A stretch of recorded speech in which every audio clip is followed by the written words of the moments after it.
Hello, good morning प्यारे बच्चों। कैसे हैं आप सब लोग? उम्मीद है आप सभी अपने परिवार के साथ सकुशल एवं स्वस्थ होंगे। आज बेटे हम लोग class 12 chemistry series carboxylic acid के पार्ट 2, जिसमें हम इसके केमिकल प्रॉपर्टीज़ के बारे में स्टडी करने वाले हैं। आप सभी नोटबुक और पेन साथ लेकर के बैठें और किसी प्रकार की कोई भी क्वेरीज हो तो उसे आप कमेंट बॉक्स में लिखें। आपकी क्वेरीज को सॉल्व करके आपके व्हाट्सएप नंबर पर सेंड कर दिया जाएगा। और यदि वीडियो अच्छा लगे तो वीडियो को लाइक, शेयर एंड कमेंट ज़रूर कीजिए। चलिए बात करते हैं। देखिए, कार्बोक्सिलिक एसिड है, इसमें बेटे carboxylic group COO single bond OH, ये कार्बोनिल ग्रुप के साथ जब हाइड्रोक्सिल ग्रुप मिलता है तब बनता था, मैंने आपको बताया। और कार्बोक्सिलिक एसिड बेटे 5 टाइप से रिएक्शन देता है। जब आप किसी हाइड्रोजन एटम को रिप्लेस कराते हैं तब एक तरीके से कंपाउंड फॉर्म होते हैं। अनोदर, जब आप पूरे OH फंक्शन को किसी भी स्पीशीज द्वारा रिप्लेस कराते हैं तब सेकेंडरी कंपाउंड फॉर्म होता है। थर्ड वन, यदि यहाँ से बॉन्ड स्प्लिट करते हैं और स्प्लिट करने के बाद कोई भी एडिशन रिएक्शन कराते हैं, और थर्ड के बाद फोर्थ, इस पूरे सिंगल बॉन्ड COOH को कोई रिप्लेस करके न्यू स्पीशीज आती है तब कंपाउंड फॉर्म होता है। और फोर्थ वन, जब आप किसी जो इसके साथ एल्किल या आयरल ग्रुप जुड़े हुए हैं उनके हाइड्रोजन एटम को किसी स्पीशीज द्वारा रिप्लेस कराते हो तब कंपाउंड फॉर्म होते हैं। इस तरीके से बेटे ये 5 टाइप से रिएक्शन देता है। सबसे पहले बात कर लेते हैं बेटे इस हाइड्रोजन एटम को रिप्लेस करने के लिए। तो हम लोग मेटल के साथ, जो आपकी मेटल्स हैं, अगर वो रिएक्शन करें तो क्या फॉर्म होगा। तो देखिए, R सिंगल बॉन्ड COOH, जैसे ही आप किसी भी मेटल के साथ रिएक्शन कराएंगे ये मेटल यहाँ से इस हाइड्रोजन को रिप्लेस करेगी। डिपेंड इस बात पे करता है कि जो आपने मेटल लिया है वो मोनोवैलेंट और डाइवैलेंट। सपोज आपने ये सोडियम लिया या पोटेशियम लिया, Na बेटे इसको रिप्लेस करेगा और R single bond COO Na ये सोडियम कार्बोक्सिलेट फॉर्म करता है प्लस हाइड्रोजन गैस को रिलीज करता है। रिएक्शन बैलेंस करते, ट्वाइस मॉलिक्यूल यहाँ लगा देते, ट्वाइस इधर, तो बैलेंस करते समय ये ट्वाइस हो जाता और यहाँ से हाइड्रोजन गैस बेटे रिलीज हो जाती। तो कभी भी कोई भी कंपाउंड फॉर्म करना, रिएक्शन जब आप मेटल के साथ कराएंगे तो मेटल कार्बोक्सिलिक एसिड के साथ रिएक्शन करके मेटल का कार्बोक्सिलेट जो सॉल्ट होगा उसे फॉर्म करेगा। K भी ले सकते थे, Ca भी ले सकते हैं। सपोज आपने कैल्शियम के साथ रिएक्शन कराई, डाइवैलेंट है, RCOO का whole twice C plus H2 hydrogen gas release करेगा। कैल्शियम कार्बोक्सिलेट फॉर्म कर रहा है। तो ध्यान रहे कि जब भी आप किसी मेटल के साथ रिएक्शन कराते हैं तो मेटल कार्बोक्सिलिक एसिड से हाइड्रोजन को रिलीज करने का काम करती है। अनोदर वन, अगर आप किसी भी बेस के साथ रिएक्शन कराते हैं, अगर कोई स्ट्रॉन्ग बेस है, ये आपके बेटे वीक एसिड होते हैं, और वीक एसिड इस तरीके से, जो वीक एसिड है वो स्ट्रॉन्ग बेस के साथ रिएक्शन करके NaOH, यहाँ से बेटे OH और इधर से H वाटर के रूप में बाहर निकल जाएंगे, और बाकी जो स्पीशीज बचेगी R single bond COO Na, ये सोडियम का कोई भी कार्बोक्सिलेट फॉर्म हो जाएगा। अदरवाइज आप पोटेशियम ले सकते थे तो पोटेशियम का कार्बोक्सिलेट फॉर्म हो जाता। मीन्स ये है कि बेटे सॉल्ट और वाटर फॉर्म हो रहा है। इस प्रोसेस को हम लोग पिछले गत वर्षों में कई बार पढ़ते हैं, न्यूट्रलाइजेशन के नाम से जानते हैं। कि कभी भी कोई एसिड किसी बेस के द्वारा, कोई एसिड किसी बेस के द्वारा न्यूट्रल होता है, मीन्स कोई भी सॉल्ट फॉर्म करता है, वाटर फॉर्म करता है, तब इस प्रोसेस को हम लोग कहते हैं न्यूट्रलाइजेशन के नाम से जानते हैं। बात कर रहा हूँ बेटे, इसके साथ हम PCl5 फास्फोरस पेंटाक्लोराइड के साथ रिएक्शन करेंगे। आपको पता है PCl5 फास्फोरस पेंटाक्लोराइड इस OH को पूरे को रिप्लेस करता है और OH की जगह Cl ग्रुप आ जाता है, जो हमने हेलो एल्केन्स में पढ़े थे। तो मैंने लिखा R single bond C double bond O Cl, इसका नाम होता है बेटे एल्किल। अब भी अगर इसको हम लोग कहते हैं तो हेलो फार्माइल के नाम से हम जानेंगे। मीन्स ये है कि ये आपका एसिल हैलाइड फॉर्म हो जाता है। CH3 लेंगे तो इसका नाम हो जाएगा एथेनॉइल क्लोराइड के नाम से जानेंगे, ठीक है। तो एल्केनॉइल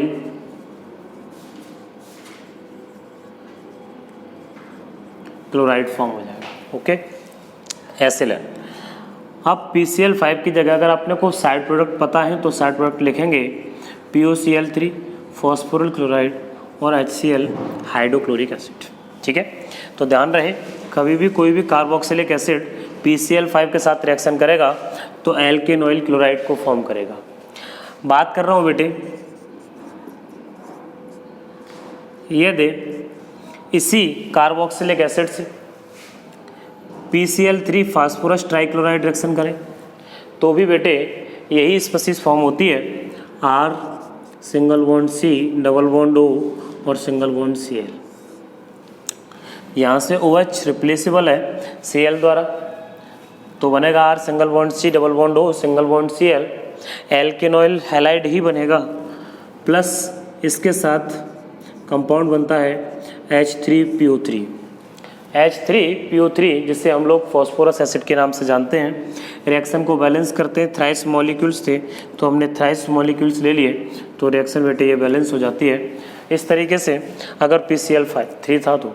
अब बात कर रहा हूँ SOCl2 के जो बेस्ट रिजेंट के रूप में वर्क करता है, तो R single bond C double bond O single bond OH SOCl2 thionyl chloride. जैसे ही आप रिएक्शन कराएंगे इसका Cl इस OH को रिप्लेस करेगा और स्पीशीज बनेगी R single bond C double bond O Cl, also alkanoyl halide ही बनेगा।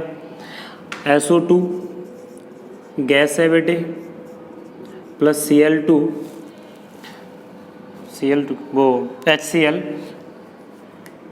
हाइड्रोजन क्लोराइड, ये भी बेटे गैस।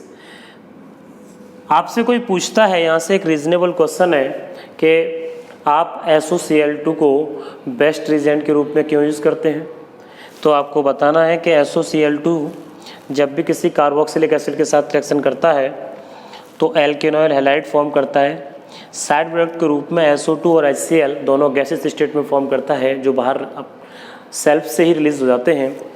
जो आपको कंपाउंड प्राप्त हुआ उस कंपाउंड के प्यूरिफिकेशन का खर्चा बच जाता है, क्योंकि इसको प्यूरिफाई करने में काफ़ी खर्च आता है, इसलिए उस खर्च को बचाने के लिए हम लोग SOCl2 से रिएक्शन कराते हैं। So this is a best reagent, ठीक। अब हम बात करते हैं आगे।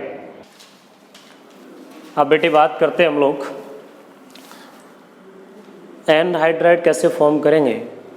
कार्बोक्सिलिक एसिड के दो मॉलिक्यूल्स को यदि H2SO4 और P2O5 के साथ हीट करें, लाइक RCOOH, दो मॉलिक्यूल्स लिए बेटे, और आपने ने P2O5 फास्फोरस पेंटाऑक्साइड और H2SO4 किसी के भी साथ बेटे हीट किया, यहाँ से OH और यहाँ से H वाटर के रूप में बाहर हो जाएंगे, H2O, शेष R, रिमेनिंग पार्ट ये होगा OC डबल बॉन्ड O। इस तरीके से आप फॉर्म करते हैं, इन दोनों को मिलाया, यहाँ से O, इसको नाम देते हैं हम लोग।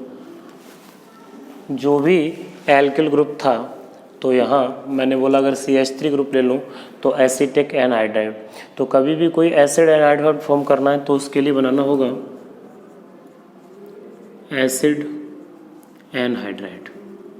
लाइक ये जो CH3 आप यूज़ करते हैं तो इसका नाम हो जाएगा एसिटिक एनहाइड्राइड, ओके।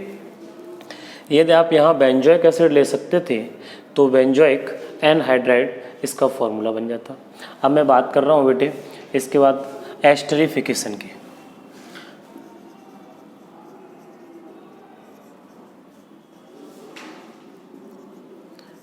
एस्टरिफिकेशन में एक carboxylic acid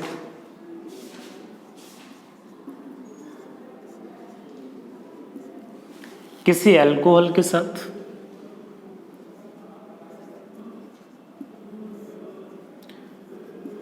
in presence of H+ ion hydronium ion H2SO4 HCl H+ reaction जब करता है तो OH और H बेटे बाहर निकल लेते हैं और यहाँ से एस्टर फॉर्म होता है RCOO R- प्लस H2। इसको बेटे एस्टर कहते हैं और एस्टर का फॉर्मेशन एस्टरिफिकेशन के नाम से जाना जाता है।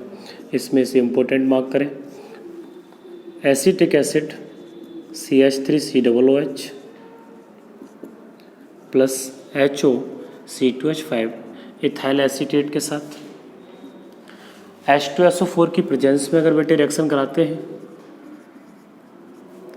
तो यहाँ से OHH बाहर निकलेंगे और बनेगा CH3COO C2H5।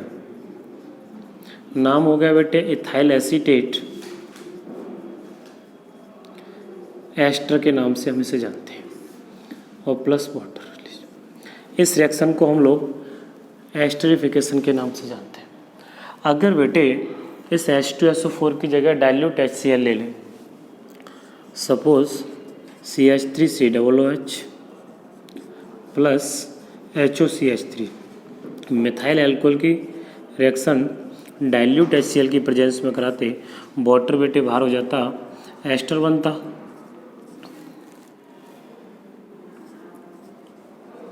नाम मिथाइल एसीटेट एस्टर ही रहता।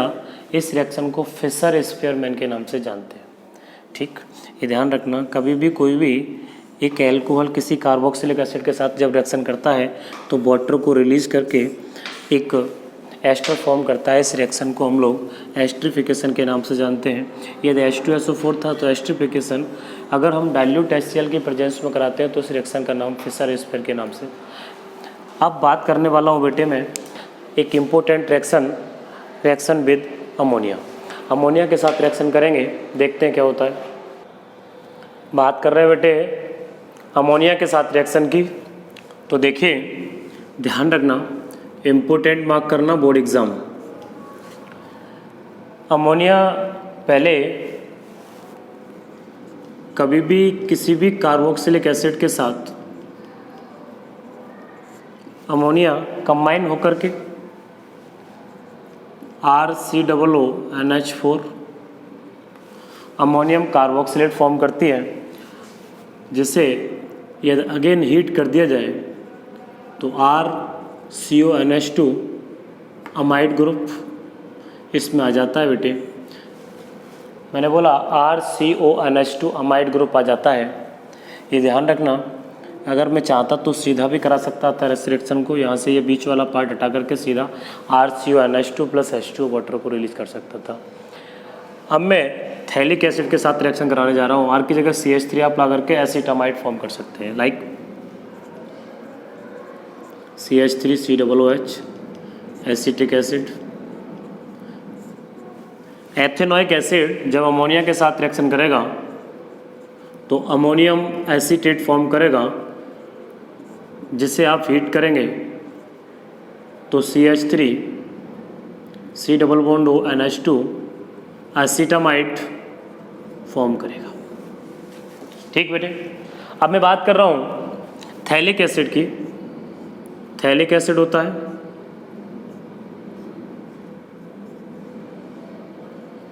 COOH। अगर मैं बेटे अमोनिया के साथ रिएक्शन कराता हूँ, इसकी बात कर रहा हूँ, इसे इंपॉर्टेंट मार्क कीजिएगा। ठीक, NH3 तो फॉर्म होगा COONH4 COONH4। अमोनियम थैलेट के नाम से हम इसको जानते हैं। ये थैलिक एसिड है,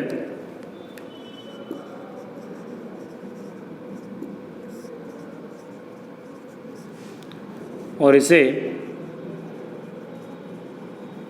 अमोनियम थैलेट। यदि अमोनियम थैलेट को आप हीट करते हैं तो हीट करने पर बेटे वाटर के 2 पार्टिकल इसमें से बाहर निकलेंगे और बाहर निकलने पर ये बनेगी species C double bond O, C double bond O। यहाँ बेटे NH2 ग्रुप, जिसको हम लोग पिथैलेमाइड के नाम से जानते हैं।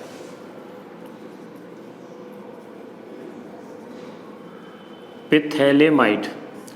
आपने क्या करना है, पिथैलेमाइड को स्ट्रॉन्ग हीट करना है, मीन्स ये इसको हैवी गर्म करना है। जैसे ही आप इसे हैवी गर्म करते हैं तो यहाँ से एक अमोनिया का पार्टिकल बाहर हो जाता है। अमोनिया का पार्टिकल बाहर होगा तो बनने वाली स्पीशीज रहेगी C double bond O, C double bond O और सिंगल बॉन्ड NH। इसका नाम होता है बेटे थैलीमाइड। इसे हम लोग थैलीमाइड के नाम से जानते हैं।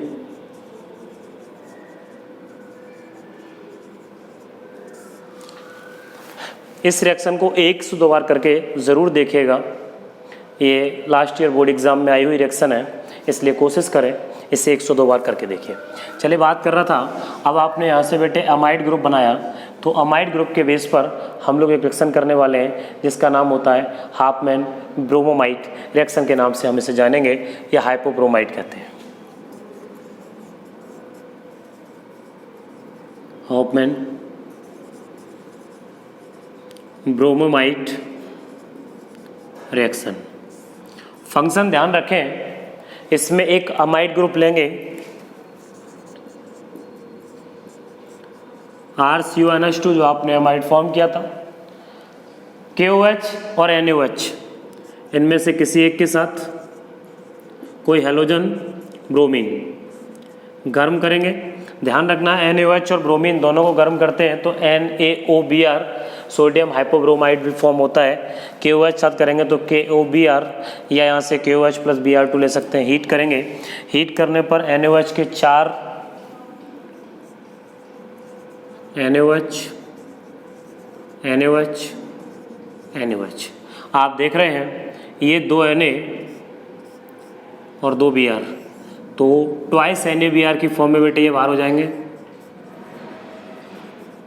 ठीक, यहाँ से बेटे ये OH, इसका H, ये OH और इसका H, twice H2O, 2 water particle twice H2O, ये भी बाहर हो जाएंगे। बाकी बच्चे ONA और ONA वाला पार्ट, एक ये CO, तो Na2CO3 बाहर निकलेगा। बाकी बेटे बचता है RNH2, प्राइमरी एमीन फॉर्म हो जाती है। इस तरीके से रिएक्शन होती है, इसको हाफमैन ब्रोमोमाइड रिएक्शन के नाम से जानते हैं। RH = CH3 अगर आप लगाते हैं तो CH3CONH2 एसिटामाइड NaOH के मॉलिक्यूल्स के साथ रिएक्शन करेगा, NaOH प्लस Br2 हीट करेंगे, primary amine sodium bromide, sodium carbonate और वाटर फॉर्म करता है। इस रिएक्शन को हम लोग हाइपोब्रोमाइड और हाफमैन ब्रोमोमाइड के नाम से जानते हैं। अब बात कर रहे हैं रिडक्शन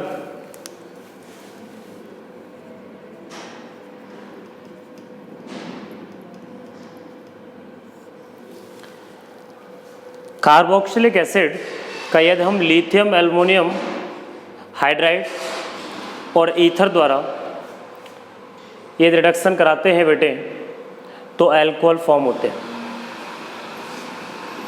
अगर RCOOH lithium aluminium hydride LiAlH4 ether की प्रेजेंस, और B2H6 भी ले सकते हैं, बोरोन हाइड्राइड। यदि इसकी प्रेजेंस में हम रिडक्शन कराते हैं तो बनता है बेटे अल्कोहल RCH2H। ये जो O है H2O के साथ हाइड्रोजन के साथ वाटर की फॉर्म में बेटे बाहर निकल जाता है, और आपका प्राइमरी अल्कोहल फॉर्म होता है। अब बात कर रहे हैं बेटे डिकार्बोक्सिलेशन की।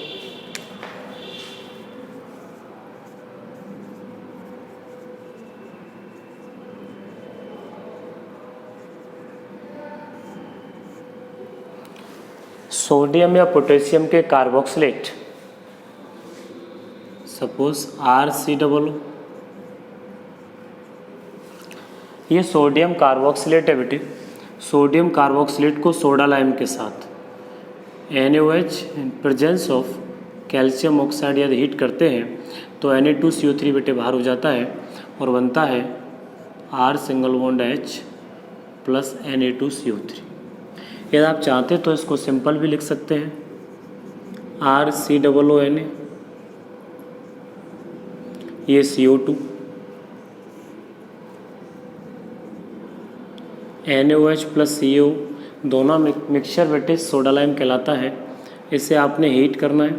जैसे ही आप हीट करेंगे तो R≡H हाइड्रोजन, कोई भी अगर कार्बोक्सिलिक एसिड ही लिया, चलिए मैं पहले बता दूं, कार्बोक्सिलिक एसिड लिया NaOH के साथ रिएक्शन करते तो सोडियम कार्बोक्सिलेट बनता है। जैसे सोडा लाइम के साथ अगेन हीट करने पर R≡H एल्केन फॉर्म हो जाता है। यदि आप सीधा भी लेना चाहें तो CO2 बाहर निकाल सकते हैं और R≡H प्लस CO2 की फॉर्म में भी तब भी बेटे एल्केन ही बनेगा। दोनों प्रोसेस सेम है। इसको हम लोग डिकार्बोक्सिलेशन के नाम से जानते हैं।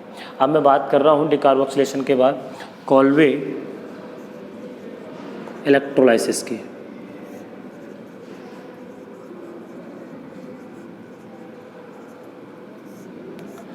सोडियम या पोटेशियम के कार्बोक्सिलेट को यदि हम उसका इलेक्ट्रोलाइसिस कराते हैं उसके एक्वस सॉल्यूशन का, ध्यान रखना, सोडियम या पोटेशियम के कार्बोक्सिलेट के एक्वस सॉल्यूशन का इलेक्ट्रोलाइसिस कराने पर एनोड पर CO2 और एल्केन, जो एल्केन है वो प्राप्त होते हैं। साथ में कैथोड पर हाइड्रोजन गैस रिलीज होती है। लाइक सपोज आपने CH2COO Na single bond CH2COO Na, sodium succinate लिया, इसके एक्वस सॉल्यूशन का आपने इलेक्ट्रोलाइसिस कराया।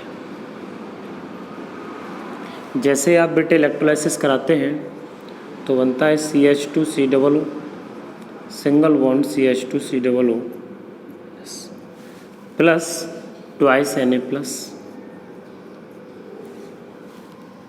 एनोड और कैथोड एट एनोड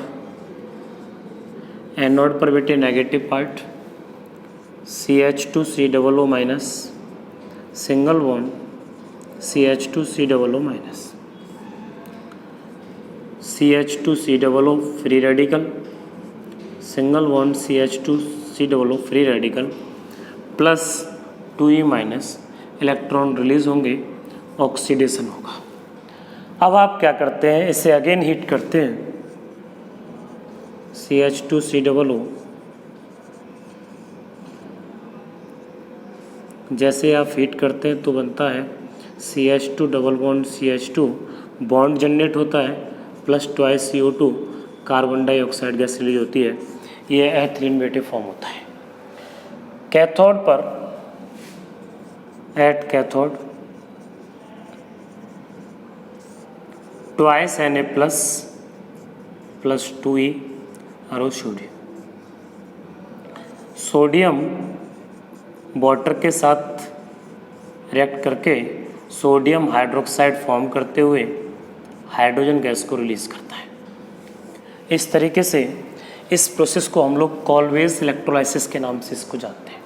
अगेन ध्यान रखें, कभी भी सोडियम या पोटेशियम के कार्बोक्सिलेट के एक्वस सॉल्यूशन का इलेक्ट्रोलाइसिस कराने पर एनोड पर, ये एनोड है, हाइड्रोकार्बन और कार्बन डाइऑक्साइड रिलीज होते हैं और कैथोड पर ऑलवेज हाइड्रोजन गैस रिलीज होती है। चलिए बात करते हैं आगे इससे। अब बात कर रहे हैं बेटे HBZ रिएक्शन की। HBZ को कहते हैं हेल बोल्हार्ड जेलिंस्की रिएक्शन के नाम से जानते हैं। ये क्लोरीन और रेड फास्फोरस की प्रेजेंस में होती है। इसमें बेटे जो आपका एल्किल ग्रुप है उसका हाइड्रोजन एटम इस क्लोरीन एटम द्वारा रिप्लेस होता है, तब जो कंपाउंड बनते हैं उनको HBr रिएक्शन के नाम से ध्यान रखना। इसका अल्फा हाइड्रोजन, फिर समझ लें, किसी भी कार्बोक्सिलिक एसिड का हाइड्रोजन कौन सा, अल्फा हाइड्रोजन किसी क्लोरीन एटम द्वारा रिप्लेस होकर जो कंपाउंड बनते हैं उस रिएक्शन को हम लोग HBr रिएक्शन के नाम से जानते हैं। लाइक CH3COOH एसिटिक एसिड, यदि बेटे इसे क्लोरीन रेड फास्फोरस के साथ हीट किया जाए तो इस क्लोरीन का ये हाइड्रोजन, वो क्लोरीन और ये हाइड्रोजन HCl की फॉर्म में बेटे बाहर होंगे। बनने वाली species CH2Cl COOH monochloro acetic acid के नाम से जानेंगे या अल्फा क्लोरो एसिटिक एसिड के नाम से भी जानते हैं। यदि आप इसको अगेन कराना चाहते हैं Cl2 रेड P इसके साथ, तो इसका एक और हाइड्रोजन इसके द्वारा रिप्लेस होगा, तो ये बनेगा CCl ये H और सिंगल बॉन्ड COOH। इस तरीके से यदि आप इसे अगेन कराना चाहते हैं तो Cl2 रेड P, ये भी Cl रिप्लेसेबल हो जाएगा, तो यहाँ CCl3 COOH, इस तरीके से ट्राइक्लोरो एसिटिक एसिड के नाम से हम इसे जानेंगे। तो इस रिएक्शन को बेटे HBz के नाम से जानते हैं। ये सपोज इसकी जगह इस तरीके से लिखा होता CH3 CH2 COOH, और तब याद आप क्लोरीन और रेड फास्फोरस के साथ रिएक्शन कराते हैं तो आप जानते हैं कि ये अल्फ़ा कार्बन है और ये बीटा कार्बन है, तो जो क्लोरीन है वो इस हाइड्रोजन को रिप्लेस करेगा, न कि इसको।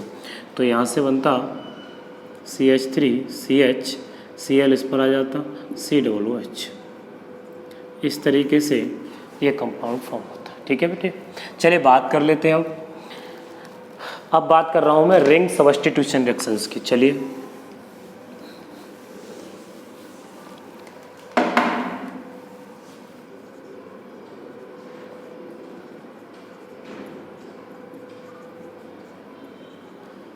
रिंग सब्स्टिट्यूशन, अगर बेंजोइक एसिड की बात करें C6H5COOH, इस तरीके से यदि बेटे इसका नाइट्रेशन कराएं concentrate HNO3 plus concentrate H2SO4 की प्रेजेंस में, तो नाइट्रो ग्रुप जो इलेक्ट्रोफाइल है वो इसके मेटा ग्रुप पर अटैक करेगा, क्योंकि मैंने एल्डिहाइड वाले ग्रुप में बताया था, जब एल्डिहाइड पढ़ा रहा था उस समय बताया ये +R इफेक्ट शो करेगा। सो यहाँ से ये इसकी मेटा पोजीशन पर नाइट्रो ग्रुप आएगा, तो इसका नाम हो जाएगा मेटा नाइट्रो बेंजोइक एसिड।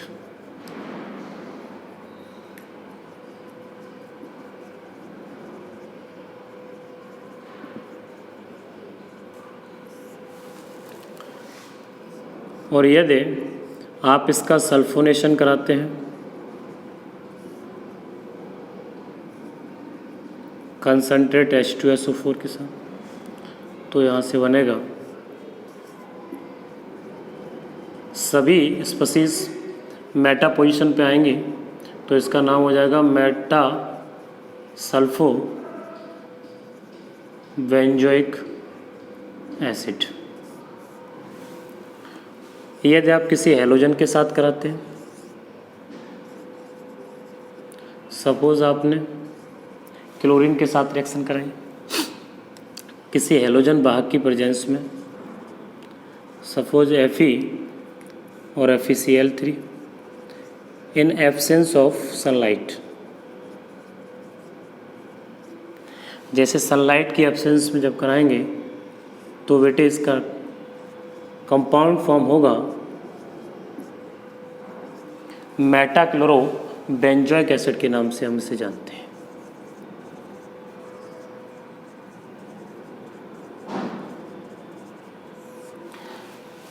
इस प्रकार से हम लोग कार्बोक्सिलिक एसिड की कई रिएक्शंस पढ़ चुके। अब बेटे बात करेंगे बेसिसिटी की और एसिडिटी। तो इसमें बहुत सारे कंपाउंड्स दे रखे होंगे, उनकी एसिडिटी और बेसिसिटी एसिडिटी से रिलेटेड कुछ प्रॉब्लम्स होंगे, कुछ रीजनिंग क्वेश्चंस बनेंगे। यदि किसी प्रकार की कोई भी क्वेरीज है तो आप उसे कमेंट बॉक्स में लिखें। इन रिएक्शनों को बार बार लिख करके देखें, 1 से 2 बार प्रयास करें, चीज़ें बेहतर वे में कंडक्ट होंगी।